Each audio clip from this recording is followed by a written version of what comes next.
അങ്ങനെ എല്ലാ കഷ്ടകാലങ്ങളോടും വിട പറഞ്ഞ് നല്ല കാലത്തിലേക്ക് പ്രവേശിക്കാൻ പോകുന്ന നക്ഷത്രക്കാർ ആരൊക്കെയാണെന്ന് നമുക്ക് ഈ വീഡിയോയിലൂടെ ഒന്ന് നോക്കിക്കണ്ടാല് അതിനു മുമ്പേ തന്നെ ഒരു കാര്യം ഒന്ന് പറഞ്ഞോട്ടെ. ഈ കഷ്ടകാലം കഴിഞ്ഞ് നല്ല കാലത്തിലോട്ട് പോകുന്ന നക്ഷത്രക്കാരെ പറയുന്നതിന് മുമ്പായി തന്നെ നിങ്ങൾ ഈ ചാനൽ ഇതുവരെ സബ്സ്ക്രൈബ് ചെയ്തിട്ടില്ലെങ്കിൽ എത്രയും വേഗം സബ്സ്ക്രൈബ് ചെയ്യുക. അതിനുശേഷം ഈ കൂട്ടത്തിൽ നിങ്ങളുടെ നക്ഷത്രമുണ്ടോ എന്ന് നിങ്ങൾ കമന്റ് ബോക്സിൽ മെൻഷൻ ചെയ്യേണ്ടതുമാണ്. അത് മാത്രവുമല്ല കേട്ടോ, ഈ വീഡിയോ നിങ്ങൾക്ക് ഇഷ്ടപ്പെട്ടാൽ ലൈക്ക് ചെയ്യാനും മറക്കരുത്. പോകാം വീഡിയോയിലേക്ക്.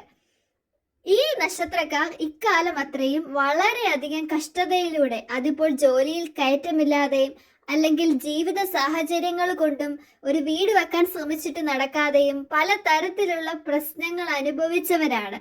ഈ കൂട്ടർക്ക് ജീവിതത്തിൽ ഇനി ഒരു വഴിയും മുന്നിൽ ഇല്ലല്ലോ എന്ന് കണ്ട് വിഷമിച്ച് അവരവരുടെ ജീവിതത്തിന്റെ മുന്നിൽ പകച്ചു നിൽക്കുന്നവരും കൂടിയാണ്. അത് മാത്രവുമല്ല കേട്ടോ, പലതരത്തിലുള്ള പരീക്ഷകൾ എഴുതി നോക്കി, അല്ല പലതരത്തിലുള്ള ജോലികൾക്ക് അപ്ലൈ ചെയ്ത് നോക്കി, എന്നിട്ടും ജീവിതത്തിൽ ഒരു വിജയം കണ്ടെത്താനോ നല്ലൊരു ജോലിയിൽ പ്രവേശിക്കാനോ അല്ലെങ്കിൽ വിവാഹത്തിന്റെ തടസ്സങ്ങൾ അനുഭവിക്കുന്നവരോ പലതരത്തിലുള്ള ആൾക്കാരുണ്ട് ഈ കൂട്ടത്തിൽ കഷ്ടത അനുഭവിക്കുന്നവരായിട്ട്.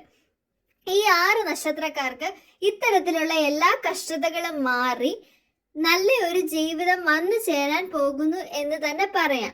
ഇതൊരു പൊതുഫലം മാത്രമാണ്. ജാതക പ്രകാരവും അല്ലെങ്കിൽ അവർ ജനിച്ച സമയത്തിനനുസരിച്ചും വ്യത്യാസങ്ങൾ വന്നേക്കാം.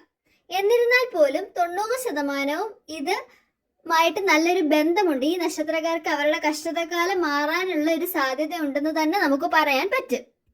ഇനി കഷ്ടകാലങ്ങളെല്ലാം മാറി നല്ല കാലത്തിലേക്ക് പ്രവേശിക്കുന്നതിന് മുമ്പ് നല്ല രീതിയിലുള്ള ഈശ്വര ഭക്തിയും മറ്റുള്ളവരോട് പറ്റുന്ന രീതിയിൽ വിനയത്തോടു കൂടി പെരുമാറാനും ശ്രദ്ധിക്കുക. ഏതൊക്കെയാണ് നക്ഷത്രമെന്ന് നമുക്ക് നോക്കാം. ഈ കൂട്ടത്തിൽ 6 നക്ഷത്രങ്ങളാണുള്ളത്. മകയിരം, അവിട്ടം, ഉത്രാടം, കാർത്തിക, രോഹിണി, രേവതി. ഈ 6 നക്ഷത്രക്കാർക്കാണ് എല്ലാ കഷ്ടകാലങ്ങളും മാറി നല്ല കാലം വരാൻ പോകുന്നു എന്ന് നമുക്ക് പറയാൻ പറ്റുന്നത്. ഈ വീഡിയോ നിങ്ങൾക്ക് ഇഷ്ടമായെങ്കിൽ എത്രയും വേഗം നിങ്ങൾ ഈ വീഡിയോ ലൈക്ക് ചെയ്യുകയും നിങ്ങളുടെ നക്ഷത്രം ഉണ്ടെങ്കിൽ കമന്റ് ബോക്സിൽ മെൻഷൻ ചെയ്യുകയും നിങ്ങളുടെ കൂട്ടുകാരുടെയോ ബന്ധുക്കളുടെയോ നക്ഷത്രം ഉണ്ടെങ്കിൽ അവർക്ക് എത്രയും വേഗം ഈ സന്തോഷ വാർത്ത അയച്ചു കൊടുക്കുകയും ഈ ചാനൽ സബ്സ്ക്രൈബ് ചെയ്ത് സപ്പോർട്ട് ചെയ്യുകയും ചെയ്യുക. സബ്സ്ക്രൈബ് ചെയ്താൽ മാത്രം പോരെ കേട്ടോ, ബെൽ ഐക്കനും കൂടെ അമർത്താൻ മറക്കരുത്. എങ്കിൽ മാത്രമേ ഇത്തരത്തിലുള്ള ഗുണകരമായ വീഡിയോകൾ നിങ്ങളുടെ മുന്നിൽ എത്രയും വേഗം എത്തത്തുള്ളൂ. മറ്റൊരു വീഡിയോയുമായി കാണുന്നത് വരെ നന്ദി.